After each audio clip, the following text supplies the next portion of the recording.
বেশ, আমি পঙ্কজবাবুর কাছে যাব। পঙ্কজবাবু, আমি একটি প্রশ্ন দিয়ে আপনার কাছে আসতে চাই এবং সেটা বাংলার প্রশ্ন বলে আমি সেই ফুল ফ্রেমে ময়ূকের প্রশ্নটি নিতে চাই। খুব সিরিয়াস বিষয় যেটা তৈরি হচ্ছে, তৃণমূলের সাথে লড়ছে, তৃণমূলের এই নেতা ওই নেতার কথা বলছে, কিন্তু ময়ূকের প্রশ্ন এরপর কোনো বাবা মা একেবারে সেফলি তার ছেলে বা মেয়েকে কলেজে ভর্তি করতে পারবে, বা মা বাবা মেয়েদেরকে কলেজে পাঠাতে সাহস পাবে?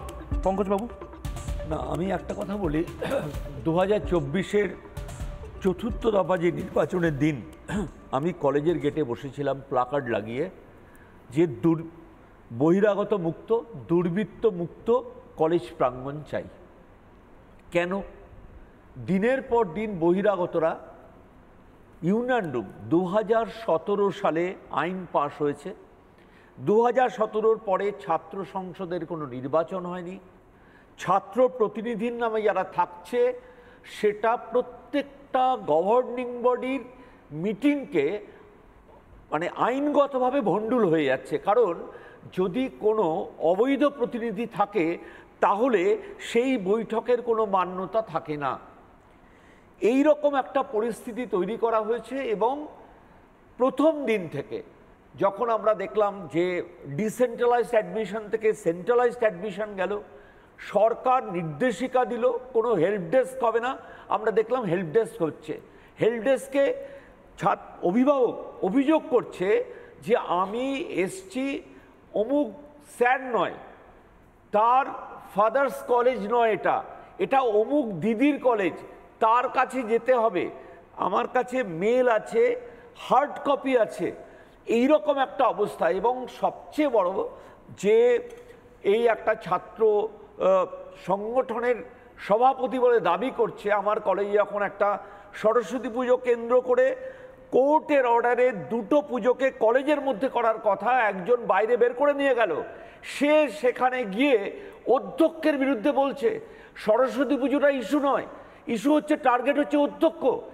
এবং যখন সে অলরেডি তারা টাকা নিয়ে চলে গেছে, এই যে একটা পরিস্থিতি, একটা বিয়ন্ড দ্য টলারেন্স, এটা একটা বড় ব্যাপার না। কিন্তু অধ্যাপকদের কি কোনো ভূমিকা নেই? আমি বলতে বাধ্য হচ্ছি, আপনারা অধ্যাপক বা প্রিন্সিপাল যারা রয়েছেন আপনারা টলারেট করছেন। এই যে মেয়েটি, আমি নাম প্রকাশ করছি না, যে মেয়েটি আমার সাথে লাইভ ছিল, সে বলছে যে প্রিন্সিপালদের গ্রুপে এই মনোজিৎ মিশ্ররা এরকম অনেক প্রাইভেট ভিডিও পাঠাতো। প্রিন্সিপালদের গ্রুপে নয়, এটা মনে হয় ওই কলেজের টিচারদের গ্রুপেরও বলতে চেয়েছে, যেখানে প্রিন্সিপালও রয়েছে বলা হচ্ছে, সেই কলেজের টিচার ইনচার্জ। বা এবং সবচেয়ে বড় কথা, দেবাশিস বাবু এর আগে প্রিন্সিপাল ছিলেন পূর্ণ সময়ের, তিনি কিন্তু দুর্ঘটনায় মারা গেছেন।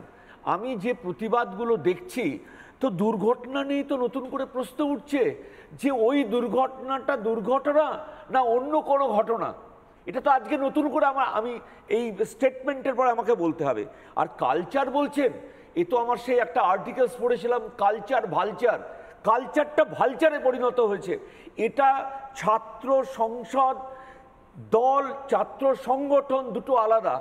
2017 সালের পরে যখন আইনগতভাবে 17-18 ওই নির্বাচন শেষ হলো, তারপরে কি করে একটা ছাত্র সংগঠনের নামে ওই ইউনিয়ন রুমগুলো দিনের পর দিন খোলা হয়েছে এবং সেখান থেকে সমস্ত দুর্নীতি সেটা বলা যেতে পারে ঘনীভূত হয়েছে এবং তার বহিঃপ্রকাশ ঘটেছে।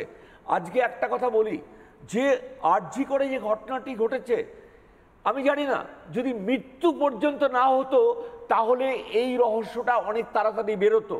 এবং সিবিআইয়ের একজন আইনজীবী, আমার কাছে সেই ক্লিপিংস আছে, তিনি বলছেন যে পরের দিন যাকে সিবিআই মনে করছে মূল অভিযুক্ত, সে বিদেশে চলে গেছে।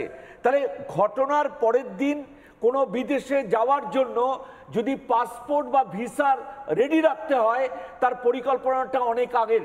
অর্থাৎ এটা একটা সুপরিকল্পিত প্ল্যান্ড, মানে বলা যেতে পারে, আমি যে শব্দটা আকাশে বাতাসে ভাসছে, আমি কোনো ছাত্রী সম্পর্কে, কোনো মহিলা সম্পর্কে শব্দ ব্যবহার করতে রাজি নই। চূড়ান্ত যে অবমাননা তার হয়েছে, সেই অবমাননা এবং তারপরে মৃত্যু, সেই ঘটনার পরের দিন সে ভিসা তার রেডি ছিল, সে বাইরে চলে গেল। এটা অদ্ভুত। আমি জানি না এখনো এর পরে আরো নানা ধরনের কন্টেন্ট দেখার জন্য লাইক করুন, শেয়ার করুন আমাদের ফেসবুক পেজ, সাবস্ক্রাইব করুন আমাদের ইউটিউব চ্যানেল। পাশাপাশি অন্যান্য ব্রেকিং নিউজের জন্য অবশ্যই চোখ রাখুন রিপাবলিক বাংলায়।